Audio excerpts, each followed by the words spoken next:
What I'm about to say is probably going to ruffle some feathers, and all I have to say about that is if you are not here to understand yourself better and to level up, you are on the wrong YouTube channel.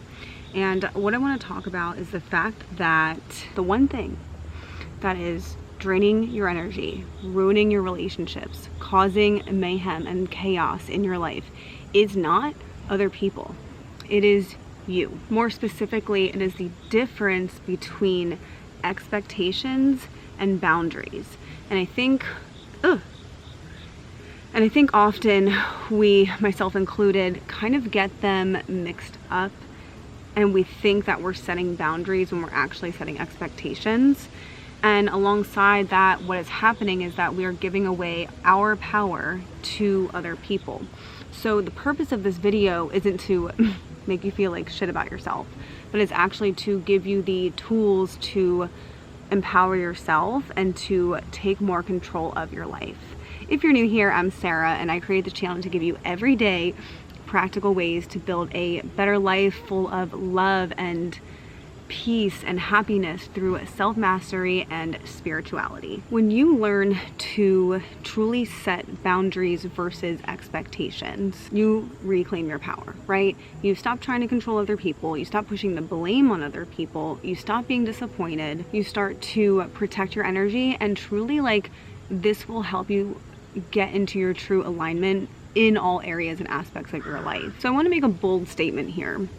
And that is, every ounce of suffering in relationships comes down to one thing. That is control. We are constantly trying to control other people, myself included. Like, trust me, I've had a very hard time with this, and that's why I want to share my experiences with you. We try to control how they act and what they say and how they treat us and even how they love us. And what happens is we disguise that control under the word of expectations. But here's the thing that I have learned about expectations. Our own expectations are basically like a rule book that we've written in our mind, that we've designed ourselves, but that we've never shared with anyone else. And what happens is when a person, it doesn't have to be like a romantic relationship, it could be any dynamic, but when a person doesn't follow that and they don't match that criteria and those expectations that we have in our mind, we feel hurt or angry or betrayed or rejected or whatever it might be. Boundaries are not about controlling other people, right? They are about controlling yourself. Expectations are, they're demands, right? They're unspoken, silent demands that aren't shared with others for the most part, right? Like, think about this. Your partner doesn't text you back quick enough. Your friend doesn't always remember your birthday. You expect your parents to understand you. You expect your coworkers or clients to value your time. So expectations say, I need you to change in order for me to feel okay. But boundaries say, I am willing to protect my peace. I am willing to change my behavior to feel okay. You see the difference there? One is on the other person and the other is on ourselves. So a boundary is, as I said, something that we set for ourselves. It is a line in which we decide what we will and will not allow in our life. It's not about making another person do something. It's more about what you will or will not do if they don't. Does that make sense? So for example, let me give you a few examples. An expectation could be, you better not yell at me. But a boundary would be, if you yell at me, I will leave the room. An expectation could be, you need to be on time. A boundary would be, if you are not on time, I am starting or leaving or whatever it is without you. An expectation could be, you need to stop drinking. Where a boundary could be, if you don't stop drinking, I will leave this relationship. So boundaries are about yourself taking action, right? They are, it's a good way to put it, holding yourself accountable for protecting your own energy. So I talk a lot about, like, I think a really big theme on my channel is empowering ourselves, and that's why I share these things, and sometimes they're kind of hard truths and you know, a hard pill to swallow. Think about it. Expectations are very much rooted in our own ego. They're saying like, hey, if you do what I want, then I'll be happy. So really what you're doing with your expectations is outsourcing your own happiness or peace or whatever it is to another person. It's kind of like saying that you'll only feel happy or peaceful or whatever like if it's a sunny day out. If it's cloudy, if it's rainy, if it's storming, if it's snowing, if it's whatever, you're not going to be happy, right? But you can't control the weather. You see what I'm saying? So like, expectations make you a victim, right? And boundaries make you in control and empowered. How do you know if you're operating from a boundary? Well, a few little insights for that is that, again, they're going to make you feel empowered. They will give you, this is like kind of a big one too, boundaries will give you peace whether or not the other person does what you want them to do or not, and they create clarity, right? So if we're operating off of expectations and that kind of thing, there's going to be a lot of back and forth in your mind. Well, should I, you know, do this, or should I do that, or do I accept this, or is this okay? Well, what about this? And you make up all these excuses, and it's like a big jumbled ball of yarn.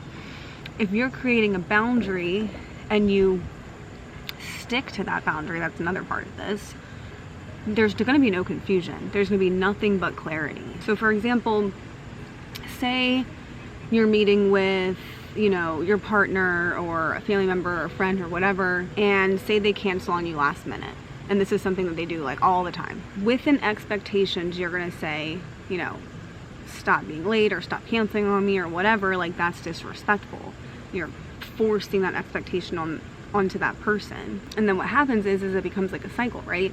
So like, you wait around, it happens again, you get angry, you tell them the same thing again, and then it happens again, and it just becomes this continuous cycle where your own peace gets disrupted, right? Because you're putting it on the other person.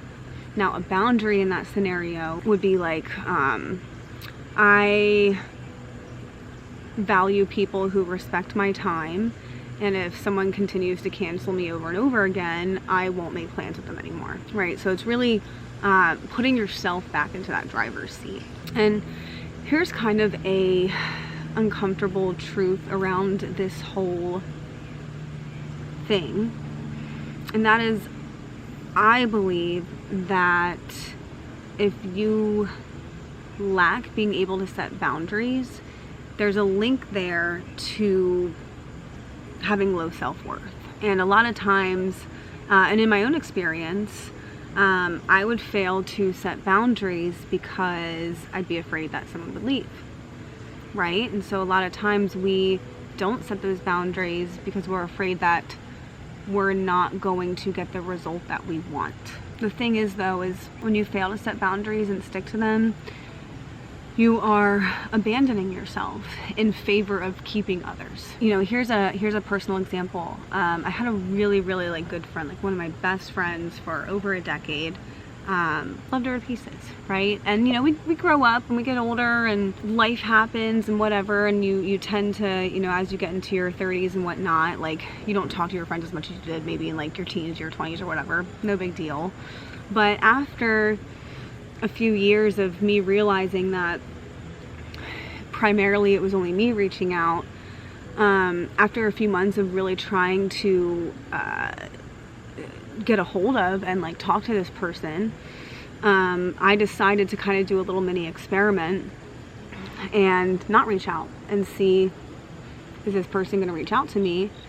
And I want to say it was like 5 or 6 months or something went by and she didn't.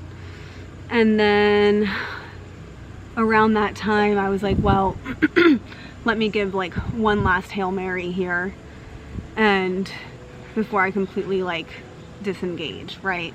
I was just like, let me try one more time, because I cared about this person like so deeply, right? And so I called, didn't get a hold of her, said she was going to contact me the next day, and that was a year ago.